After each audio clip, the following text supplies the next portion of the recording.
विद्यार्थियों, एमए उत्तरार्ध संस्कृत में जो वर्ग द है धर्मशास्त्र, उसका जो द्वितीय पेपर है स्मृति शास्त्र, उसमें हम मनुस्मृति के विषय में अध्ययन कर पिछले व्याख्यानों में प्रारंभ कर चुके हैं कि मनुस्मृति का प्रथम, द्वितीय और सप्तम अध्याय आपके पाठ्यक्रम में है। कि मनुस्मृति सबसे अधिक जो है प्रसिद्ध स्मृति मानी जाती है। कि वैसे तो भारतीय हिंदू धर्म के दो मूल आधार बताए गए हैं, श्रुति एवं स्मृति, और दोनों ही परस्पर पूरक एवं एक दूसरे के से संबद्ध है। श्रुति शब्द से वैदिक साहित्य का बोध होता है और स्मृति शब्द से स्मृति साहित्य का। श्रुतिस्तु वेदो विज्ञेयो धर्मशास्त्रम तु वै स्मृति। स्मृति शब्द प्रायः है दो अर्थों में प्रयुक्त है। एक तो वैदिक साहित्य से इतर ग्रंथों के लिए, इनमें पाणिनीय व्याकरण, स्रोत सूत्र, गृह्य सूत्र, धर्मसूत्र आदि आ जाते हैं, और दूसरा संकीर्ण अर्थ में प्रयुक्त होता है। और लोक में स्मृति शब्द धर्मशास्त्र तक ही सीमित जो अर्थ है उसका बोध कराता है। इसीलिए कहा भी गया है धर्मशास्त्रम तु वै स्मृति। और धर्मशास्त्र उस शास्त्र को कहते हैं जिसमें मुख्यतः वर्ण व्यवस्था, आश्रम व्यवस्था, सृष्टि रचना, राजधर्म, सामाजिक व्यवस्थाएं आदि का वर्णन किया जाता है। अब जो स्मृतियां हैं, उन स्मृतियों के रचनाकारों के विषय में, स्मृतिकारों की संख्या के विषय में, स्मृतियों के विषय में मतभेद है, बहुत विवाद है, लेकिन मुख्य रूप से 18 स्मृतियां मानी गई हैं। उन स्मृतियों में मनुस्मृति, याज्ञवल्क्य स्मृति सर्वाधिक प्रसिद्ध है। मनुस्मृति में जो है यह मनु के द्वारा रचित है और मनुष्य मात्र के कल्याण अर्थात हित के लिए ही मनु ने स्मृति के आधार पर जिस ग्रंथ की रचना की, जिस ग्रंथ को लिखा, उसे जो है मनुस्मृति कहा जाता है। मनुस्मृति में समस्त प्रकार की जो देश धर्म है, वर्णाश्रम व्यवस्था है, जातियां हैं, आचार विचार हैं, इन सब का जो है इन्होंने यथास्थान इसमें वर्णन किया गया है। मनुस्मृति को भारतीय दर्शन में प्रमुख स्थान प्राप्त है। मनुस्मृति की विषय वस्तु वैदिक एवं भारतीय दर्शन की विचारधाराओं से ओतप्रोत है और यह भारतीय वाङ्मय का बहुमूल्य ग्रंथ है। इसमें 12 अध्याय हैं। इन 12 अध्यायों में जैसा कि बताया है, प्रथम अध्याय का हम अध्ययन कर चुके हैं। आज हम द्वितीय अध्याय का अध्ययन करेंगे। कि प्रथम अध्याय में भगवान मनु ने सांख्य मत के अनुसार आत्म रूप से स्थित जो ब्रह्म है, उस ब्रह्म से विश्व सृष्टि का विवरण दिया गया है। सर्वप्रथम प्रथम अध्याय में विराट की उत्पत्ति, विराट से मनु, मनु से 10 ऋषि और पुनः अवान्तर सृष्टि का वर्णन है। और इसी अध्याय में चारों युग, विभिन्न युग धर्म, उनके उद्देश्य, वर्णों के अधिकार, कर्तव्य, मनुस्मृति की स्तुति, आचार आदि का भी जो है इसमें प्रतिपादन किया गया है।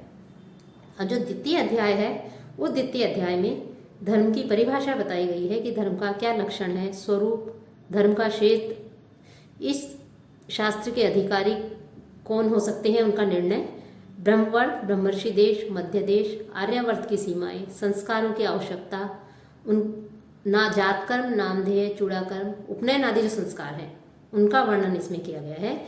साथ ही साथ वर्णों के उपनयन का उचित काल क्या है, उसका वर्णन है। मेखला, यज्ञोपवीत, दंड, मृगचर्म, इनके साथ साथ ब्रह्मचारी के कर्तव्यों का वर्णन और माता पिता एवं गुरु के प्रति क्या सेवा है, उनका क्या महत्व है, और इन सब का भी जो है इसमें वर्णन, जो द्वितीय अध्याय है, इस द्वितीय अध्याय में वर्णन किया गया है।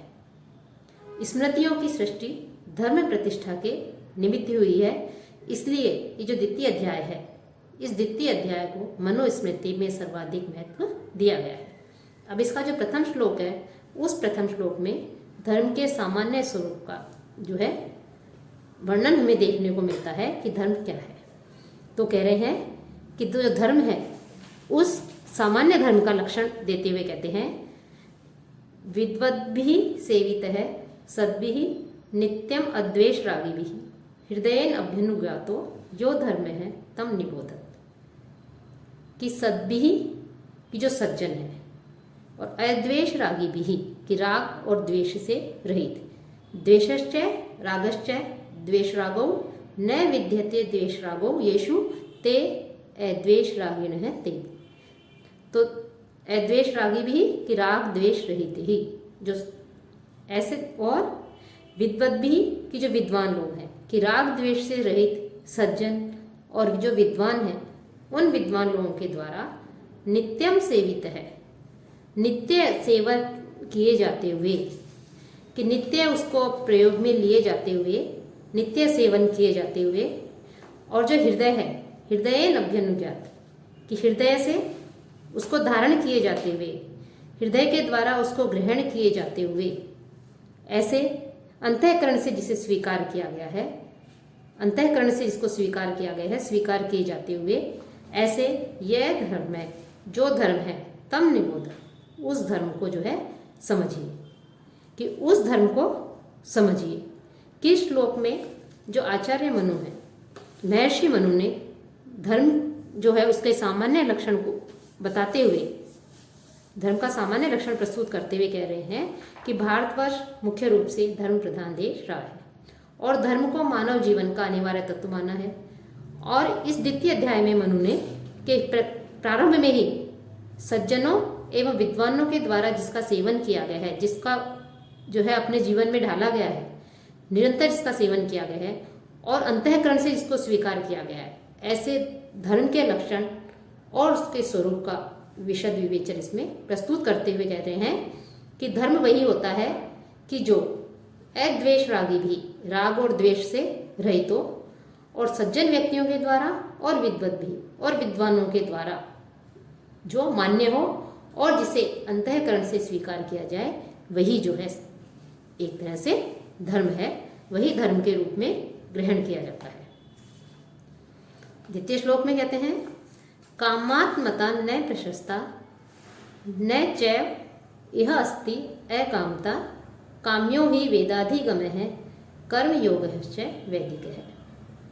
कि यह कि इस श्लोक में कामात्मता की फल की अभिलाषा से, कामात्मता की जो फल है उस फल की अभिलाषा से कार्य में प्रवृत्ति न प्रशस्ता, प्रशंसनीय नहीं है, कि इस संसार में सकामता प्रशंसनीय नहीं है, अर्थात फल की अभिलाषा से किसी कार्य में प्रवृत्त होना यह जो है प्रशंसित नहीं है। अकामता चैव न अस्ति, और कामना राहित्य भी नहीं है, अर्थात कि कर्म फल की आशा से किसी कर्म को करना, कर्म का अनुष्ठान प्रशंसित नहीं है, लेकिन निष्काम भाव से लोगों के अनुष्ठानों में जो प्रवृत्ति है वो प्रवृत्ति भी नहीं होती है, इसलिए कामना का अभाव भी प्रशंसनीय नहीं है।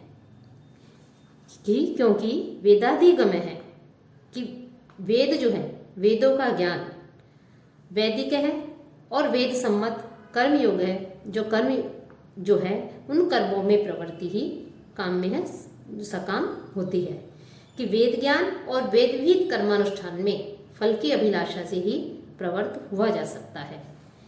कि इस संसार में महर्षि मनु जो हैं वो यहाँ कह रहे हैं कि ये जो संसार है, इस संसार में फल की अभिलाषा से जो कर्म किए जाते हैं उन कर्मों में प्रवृत्ति उचित नहीं है, लेकिन बिना फल की अभिलाषा के भी कर्मों में प्रवृत्ति इसमें उचित नहीं बताई गई है। तो वैदिक जो कर्मानुष्ठान है उन कर्मानुष्ठानों में की अभिलाषा से प्रवृत्त होना चाहिए। कैसे? वेद ज्ञान, कि जो वेद ज्ञान है और वेद विहित जो कर्मानुष्ठान है उन कर्मानुष्ठानों में फल की अभिलाषा से ही प्रवृत्त होना चाहिए। कि कितना इस जो श्लोक है, इस श्लोक में बताया है कि सकाम जो है वो अर्थात फल की अभिलाषा से कर्मों में प्रवृत्ति उचित नहीं मानी गई, लेकिन बिना फल की अभिलाषा के भी कर्मों में प्रवृत्ति नहीं होती है। इसलिए कर्मों में यदि प्रवृत्ति है तो वैदिक जो कर्मानुष्ठान है उनमें प्रवृत्त होना चाहिए, और वेदों में जिसे सम्मत माना गया है ऐसे कर्मों के प्रति जो है सम्मत जो है उन कर्मों का अनुष्ठान करना चाहिए। उन कर्मानुष्ठानों में फल की अभिलाषा से प्रवृत्त हुआ जा सकता है, फल की अभिलाषा से उन्हें कर सकते हैं। कि संकल्प मूलः कामो वै यज्ञः संकल्प संभवः व्रतानि यम धर्मः च सर्वे संकल्पजः स्मृतः।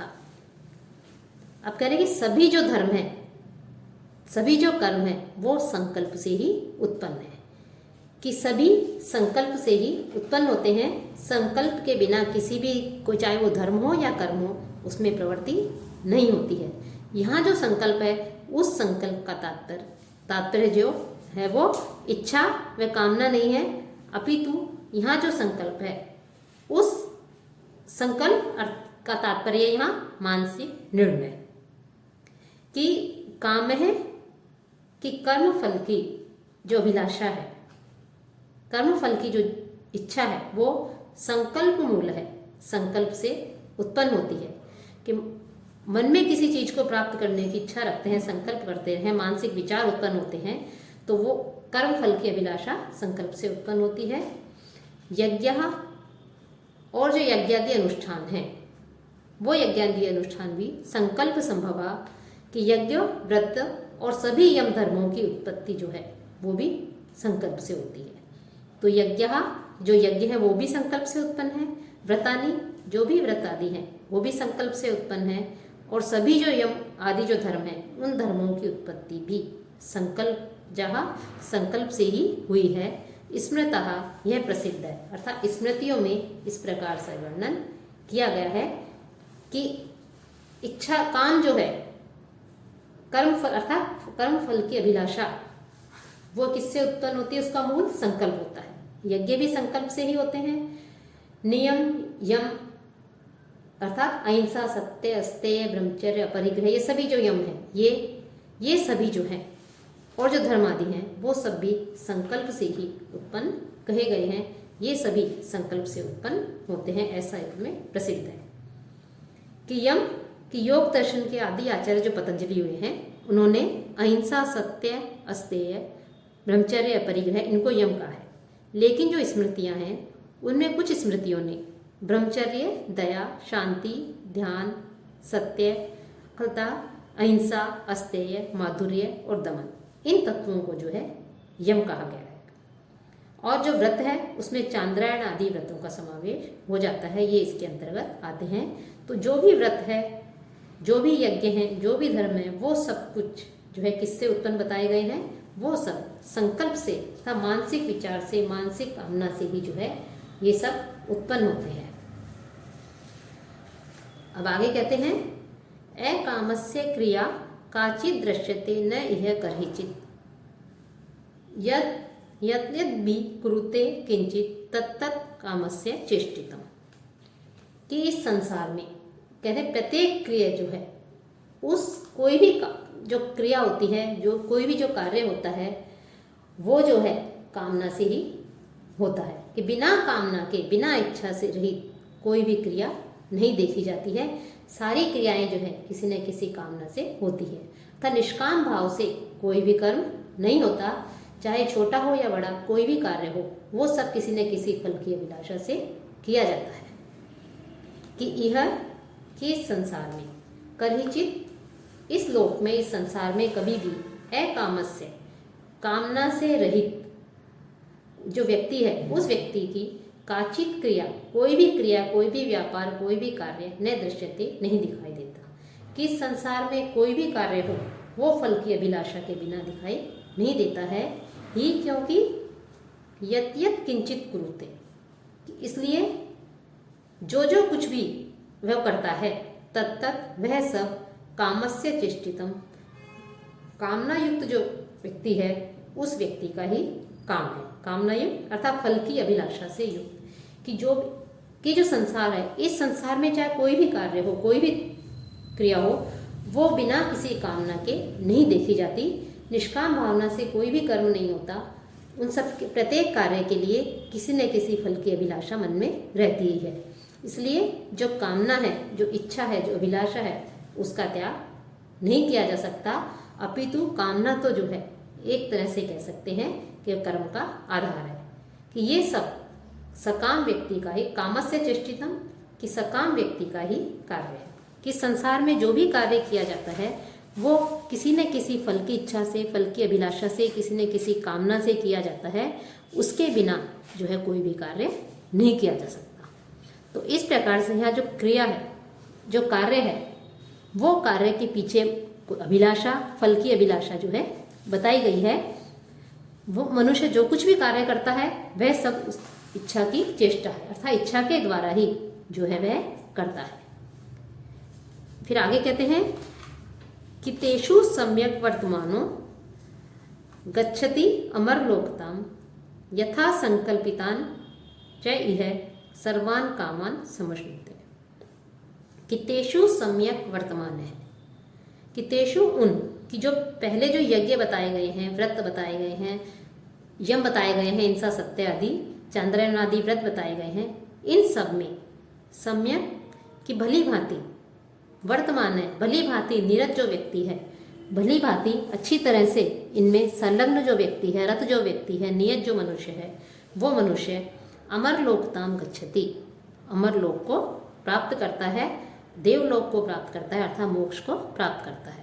कि शास्त्रोक्त जो कर्म है उन कर्मों में रत रहने वाला व्यक्ति, उन कर्मों में को करने वाला व्यक्ति मनुष्य जो है अमरलोक को, मोक्ष को प्राप्त करता है। अर्थात जो व्यक्ति शास्त्र विहित यज्ञों का, व्रतों का, यम धर्मों का पालन करता है, नियमों का पालन करता है, वह व्यक्ति और उसके उन नियमों का पालन करता हुआ अपने कर्तव्य कर्म करता है, तो वह व्यक्ति देवलोक को अर्थात मोक्ष को प्राप्त करता है। यह च और इस लोक में अर्थात मृत्यु के पश्चात तो उसे मोक्ष की प्राप्ति होती है, देवलोक की प्राप्ति होती है, स्वर्गलोक की प्राप्ति होती है, लेकिन यह च और इस लोक में भी सर्वान सभी यथा संकल्पितान, जिनका वो संकल्प करता है अर्थात जिनकी इच्छा करता है, अपनी यथेष्ट वस्तुओं को कामान समश्नुते, सभी मनोरथों को अपनी इच्छा के अनुसार चाही गई अपनी कार्यों को, अपने मनोरथों को, अपनी वस्तुओं को वो समश्नुते, उनको जो है वो प्राप्त करता है। अर्थात मृत्यु के पश्चात तो वो देवलोक को प्राप्त करता है कि जो शास्त्रों में विहित व्रतों आदि का, नियमों आदि का पालन करके अपने कर्तव्य कर्म करता है, और मृत्यु के पश्चात जो है वो स्वर्गलोक को प्राप्त करता है, और जीवित अवस्था में इस लोक में अपनी इच्छा के अनुसार अपने कर्मों को करता हुआ अपनी इच्छित वस्तुओं को, इच्छित कामनाओं को पूरा करता है, सभी मनोरथों को प्राप्त करता है। फिर कहते हैं कि इस प्रकार से उन सबको करता हुआ वो अपना कार्य करता है। तो यहाँ बताया कि जो व्यक्ति है वो व्यक्ति बिना किसी अभिलाषा के, बिना किसी फल की प्राप्ति के, फल की इच्छा के, वो कामना की इच्छा के कोई भी कार्य नहीं कर सकता।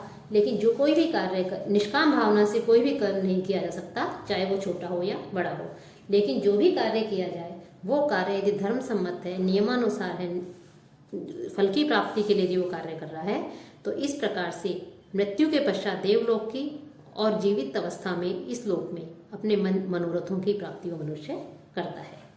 तो इस प्रकार से यहाँ पर धर्म के विषय में सामान्य रूप से बताया है। अब हम अगले व्याख्यान में धर्म का मूल क्या है, धर्म के प्रमाण क्या हैं, इनके सबके विषय में हम अध्ययन करेंगे कि आगे जो है धर्म के और भी विस्तार से वर्णन किया गया है, उन सब के विषय में जो है हम जानकारी प्राप्त करेंगे।